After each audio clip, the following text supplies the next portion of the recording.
Quelle est votre observation concernant justement le chaos qui se produit après la mort de Naël?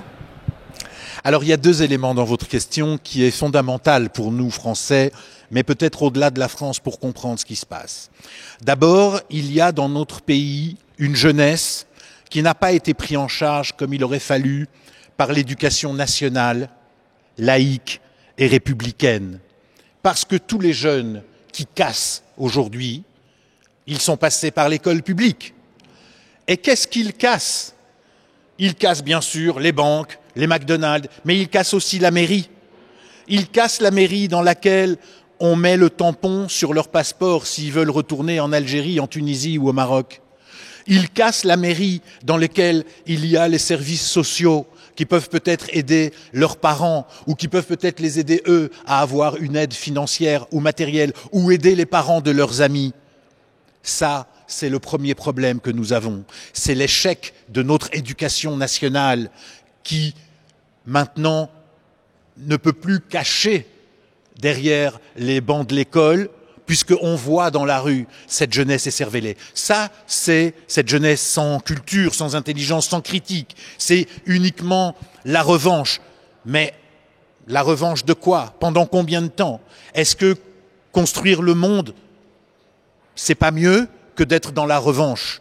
Et ça complète et ça trouve un assentiment, un support, un soutien de la part des wokistes et de la part de la gauche, qui n'ont toujours pas de projet, ils n'ont pas de vision, ils ne proposent rien. Mais ils laissent le désordre parce qu'ils espèrent qu'ils seront appelés comme une solution pour résoudre le désordre. Alors vous n'entendez pas des gens de gauche pour appeler au calme. Ils préfèrent le chaos parce qu'ils espèrent gagner le pouvoir par le chaos. Et ça, nous sommes quand même quelques-uns en France à prendre conscience de cela. C'est-à-dire tout ce qui se passe actuellement en France, c'est aussi lié au wokisme. Oui, parce que les voix de gauche, si elles n'étaient pas aspirées par le wokisme, qu'elles voient comme une solution pour elles, elles appelleraient au calme. Mais ils n'appellent pas au calme parce qu'ils pensent que ça va participer à leur permettre d'arriver au pouvoir autrement qu'en proposant une vision politique et un projet politique. Pour vous, le wokisme, c'est vraiment une menace pour le monde entier?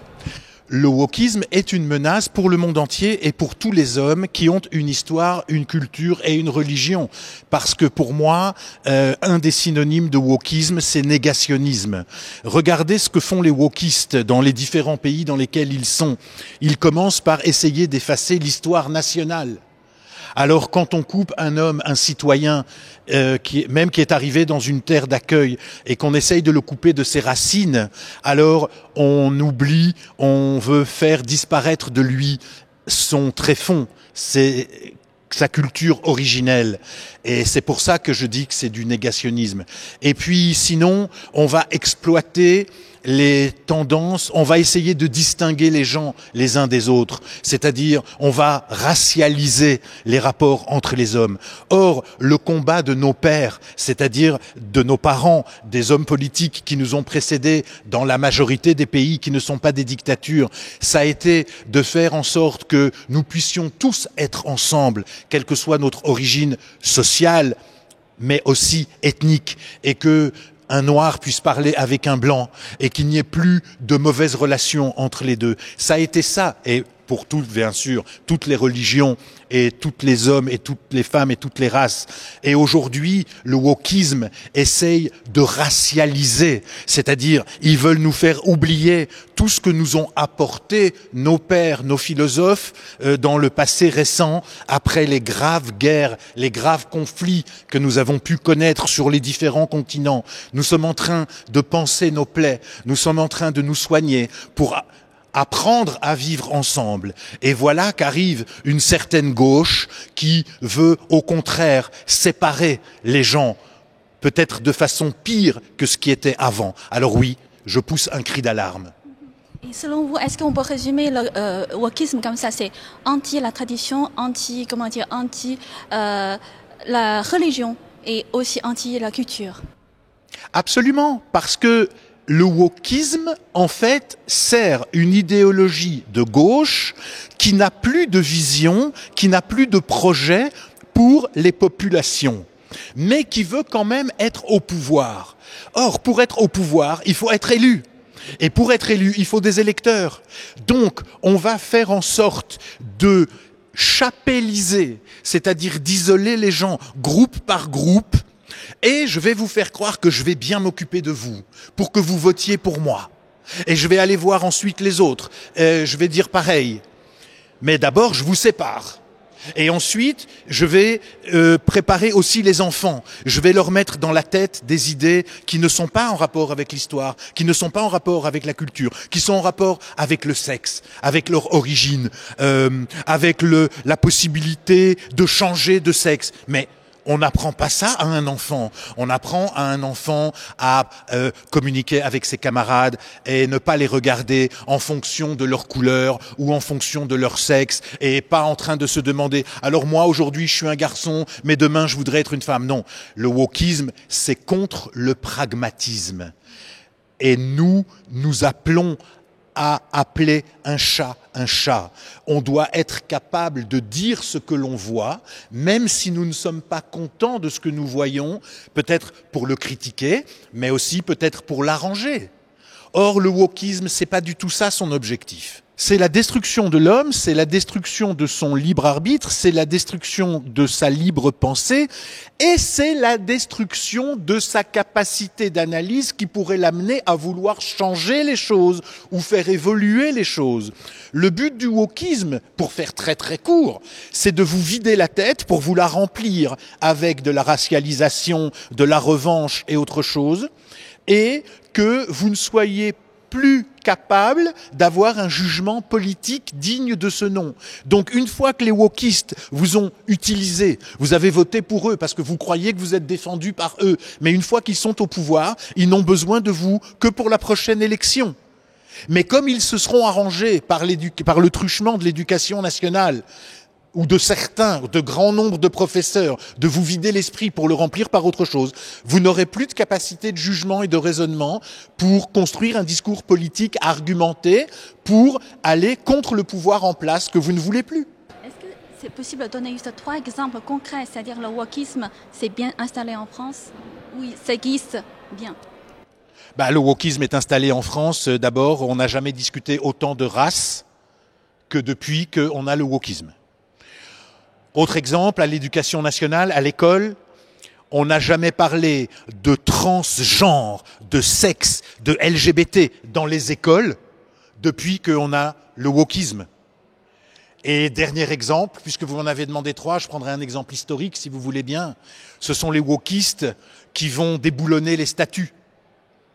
Nous avons des statues, par exemple, de Napoléon. Encore une fois, on ne peut pas avoir la carrière, le parcours, l'ensemble des actions faites par Napoléon pour construire la France sans avoir jamais fait d'erreur. Mais le wokiste, lui, il va prendre une erreur, il va oublier tout ce qui a été construit de positif par Napoléon et il va aller la nuit faire un commando pour retirer la statue et casser la statue pour que demain l'enfant ne puisse plus demander à son père « Mais qui est ce personnage ?» Et le père aurait pu raconter « C'est Napoléon, il a fait ci, il a fait ça. » Cette façon d'effacer l'histoire commune, c'est une des parties visibles du wokisme et c'est un grand danger car vous et moi, nous avons notre culture, nos traditions et aussi notre imaginaire. Et il faut que nous puissions boire un verre si nous avons envie et peut-être rêver à voix haute et les yeux ouverts. Avec le wokisme, vous ne pouvez plus. Si vous voulez dire le monde entier, qu'est-ce qui se passe en France? Qu'est-ce que vous résumez la situation actuelle? Ce qui se passe en France, c'est que nous avons un effondrement des esprits. Nous avons un effondrement de l'intelligence collective. Nous avons un effondrement de l'intelligence populaire. J'en veux pour preuve que maintenant, il est de plus en plus difficile de se parler. Moi, avec le discours que je vous tiens, je suis qualifié par les wokistes et par les gauchistes d'extrême droite, de fasciste. En fait, on veut me mettre de l'autre côté pour que je ne puisse plus parler. On veut faire de moi quelqu'un d'indigne. C'est en ça que le wokisme nous montre déjà les signes avant-coureurs de ce qu'ils sont, c'est-à-dire des dictateurs. Je me rends compte que c'est de plus en plus difficile d'aller au fond des sujets. On ne peut plus polémiquer, on est tout de suite catégorisé. Alors oui, je suis un peu affolé parce que je crains que le personnel politique ne soit pas à la hauteur. Je crains que l'éducation nationale ne soit pas à la hauteur. Elle est à la hauteur de ses objectifs, mais elle n'est pas à la hauteur des objectifs de l'État, à la hauteur des objectifs de la nation. Je suis très inquiet parce que je vois comment la justice fonctionne et qu'il n'est pas bon d'être de réputation de droite et d'arriver face à la justice. Est-ce que pour vous, quand même, l'espoir est là? Parce que j'entendais aux États-Unis, la marque bière, le bière s'appelle Budweiser. Budweiser, oui. C'est ça, Budweiser. Comme il a fait la promotion de LGBT, bah, du coup, maintenant, c'est coulé. C'est-à-dire les gens n'achètent plus leur bière. Tant mieux, ouf! Alors voilà, vous venez quasiment de répondre à la question que vous m'avez posée. Oui, bien sûr qu'il reste de l'optimisme. Bien évidemment que nous allons gagner cette guerre. Parce que c'est une guerre larvée, intellectuelle, qui ne dit pas son nom. Mais nous allons gagner parce que nous avons raison, simplement parce que nous sommes pragmatiques. Simplement parce que nous racontons ce que nous voyons. Nous osons dire ce que nous voyons. Les wokistes, non. Les wokistes ne construisent rien, ils détruisent tout. Nous sommes dans un creux de vague. Nous sommes dans une situation, au niveau national, très difficile, vraiment presque angoissante. Mais non, nous n'avons pas perdu. Il y a quand même des gens qui se présentent, qui ont une compréhension claire des choses et qui sont respectueux de tout le monde et qui sauront relever le pays. Mais c'est vrai, la France est très très malade en ce moment, très malade. Alors, comment ça se passe? Quel est l'agenda du wokisme? L'agenda du wokisme, c'est de commencer à prendre en main les esprits, les cerveaux de nos enfants. Ce n'est pas un hasard, et je le répéterai, même si je choquerai, que le wokisme se substitue à ce qui fut la pensée sociale de gauche. Parce que, comme je l'ai dit, il n'y a plus de pensée sociale cohérente, pragmatique. Il n'y a qu'un objectif qui est celui d'obtenir le pouvoir sans projet politique. Alors, on va occuper l'esprit des enfants par des questions qui ne les regardent pas à leur âge. On va occuper l'esprit des enfants par des questions qui ne se posent pas à leur niveau de scolarité. Et l'objectif, c'est qu'il n'y ait plus la place pour l'enseignement dont nous avons eu la chance de bénéficier. Nous avons pu apprendre à parler la langue du pays qui nous accueillait. Nous avons pu apprendre des chansons. Nous avons pu apprendre son histoire d'une façon relativement simple, mais c'est ça qui peut-être a donné envie à certains d'entre nous de poursuivre dans des carrières intellectuelles, culturelles. L'école doit nous ouvrir au monde et pas nous terrasser avec des questions qui nous dépassent. J'en veux beaucoup à cette gauche qui est indigne de ses pairs parce que justement, elle n'a plus de projet, elle n'a plus de vision. J'en veux beaucoup à cette gauche qui pollue les esprits pour occuper le pouvoir, mais pour en faire quoi?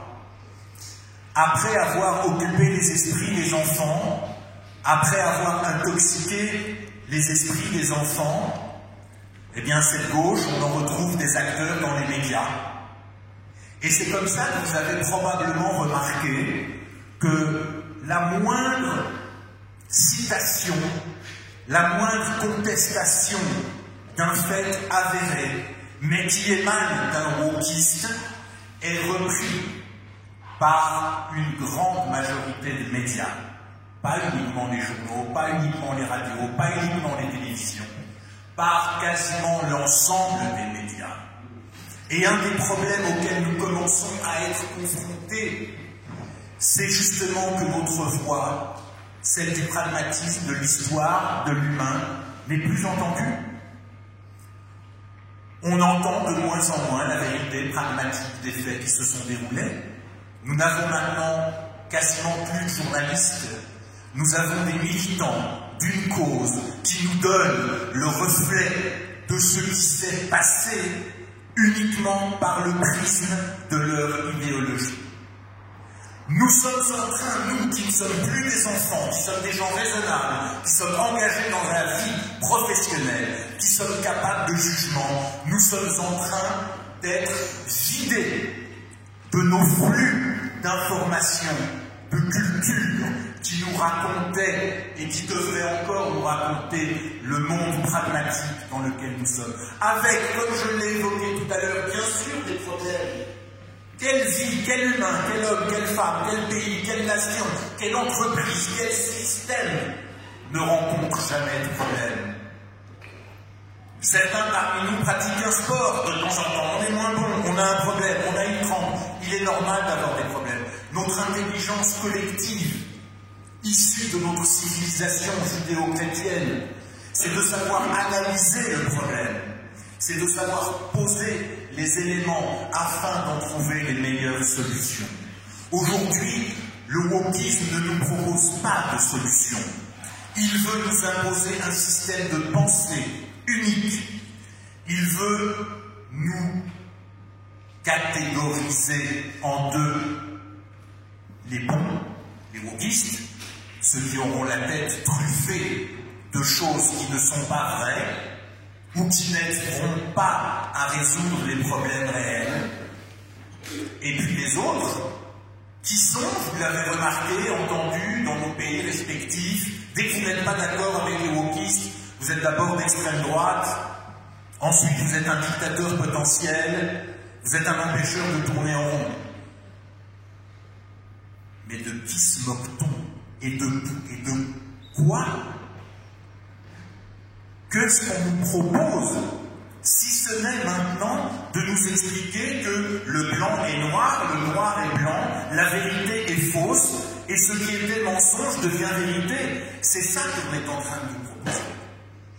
Je crains que si nous ne laissions agir les wokistes de par le monde, ils vont réussir à donner raison à Orwell, qui nous avait expliqué que la sémantique allait glisser vers d'autres sens, et que bientôt, nous ne pourrons même plus parler à nos petits-enfants, car par leur école, par leurs études, par ce qu'ils entendront dans les médias de leurs professeurs, sans capacité de décrypter.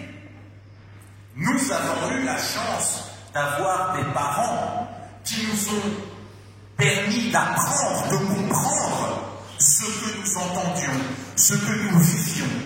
Et c'est ce qui fait de nous des citoyens critiques.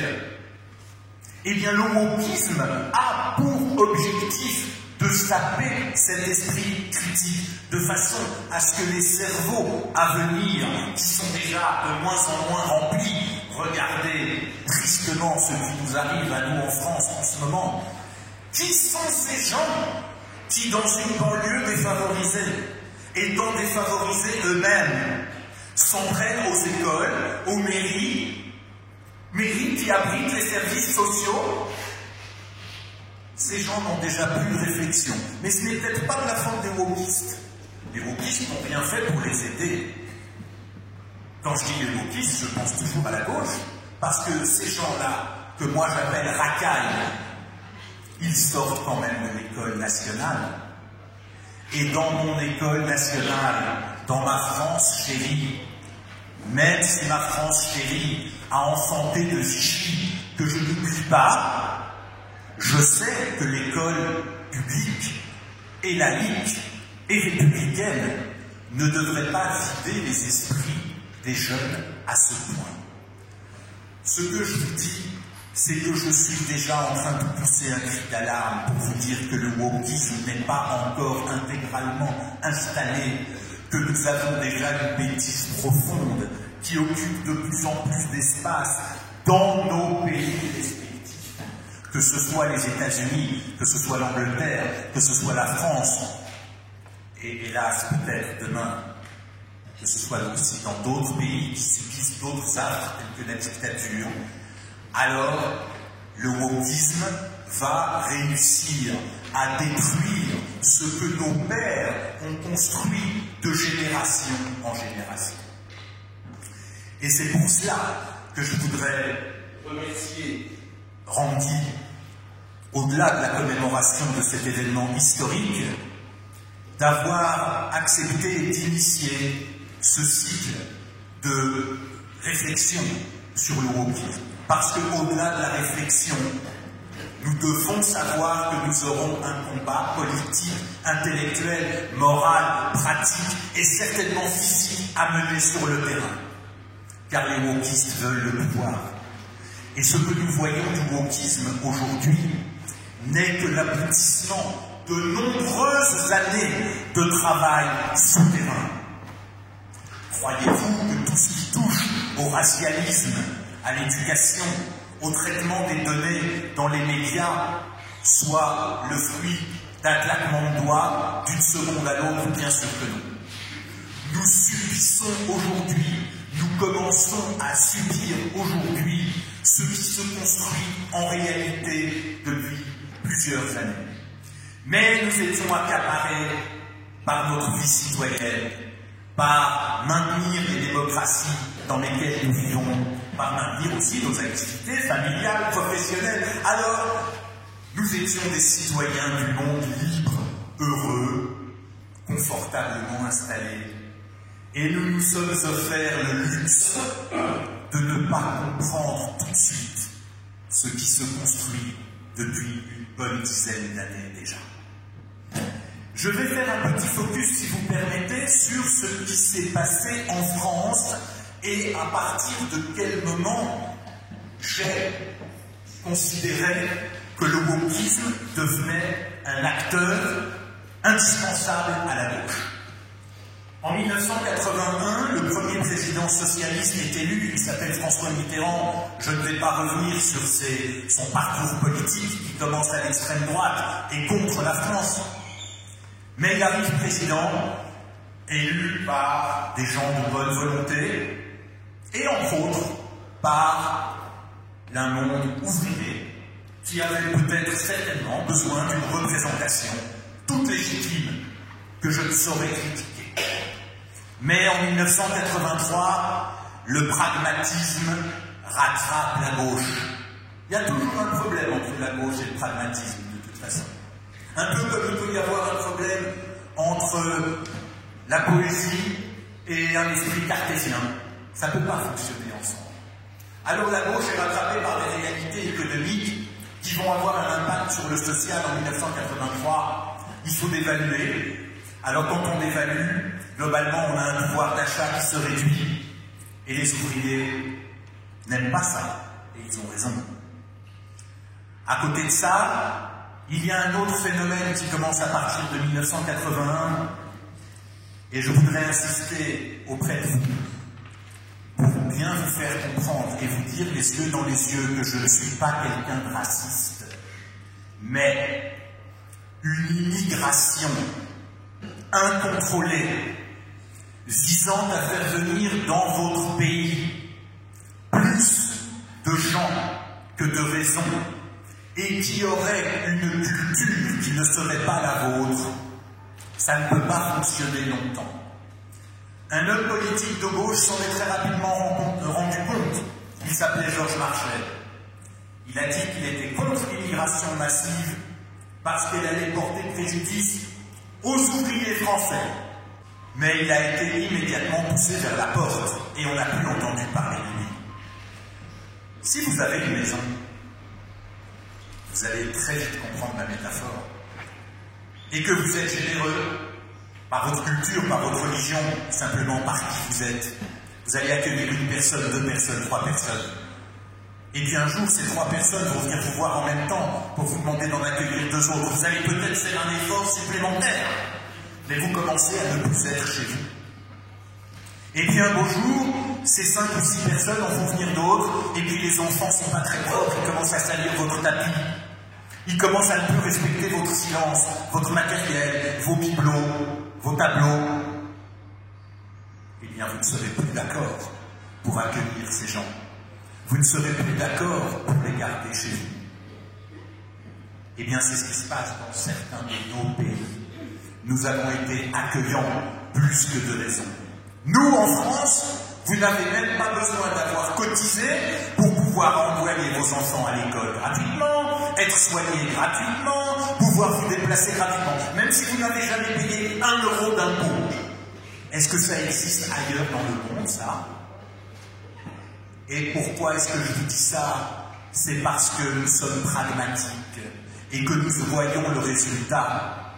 Le résultat, c'est que quand vous êtes trop gentil avec des gens qui ne vous respectent pas, ça ne peut pas fonctionner. Vous croyez que je m'éloigne du wokisme, mais pas du tout. Parce que le wokisme, c'est l'irrespect de ce que je suis, c'est l'irrespect de ce que nous sommes, et c'est l'irrespect de nos histoires, avec les bons et les mauvais épisodes, qui sont quand même constitutifs de notre façon d'aborder les sujets aujourd'hui. Je voudrais, mesdames, messieurs, que vous restiez très très attentifs à ce qui nous attend, car, je vais oser le mot, je crois que nous sommes confrontés à une guerre qui ne dit pas son nom, et qui ne dira jamais son nom. Il nous faut très vite comprendre, rattraper notre retard, et nous mettre en avant, et ne plus être tolérants, et savoir réagir quand nous entendons des contre-vérités, quand nous avons parmi nos relations, parmi nos enfants, des gens qui manquent de pragmatisme, qui ne sont plus capables de dire ce qui est. Il est maintenant de notre devoir impérieux de réagir. Je vous remercie de votre écoute et j'espère que nous nous retrouverons au cours de ce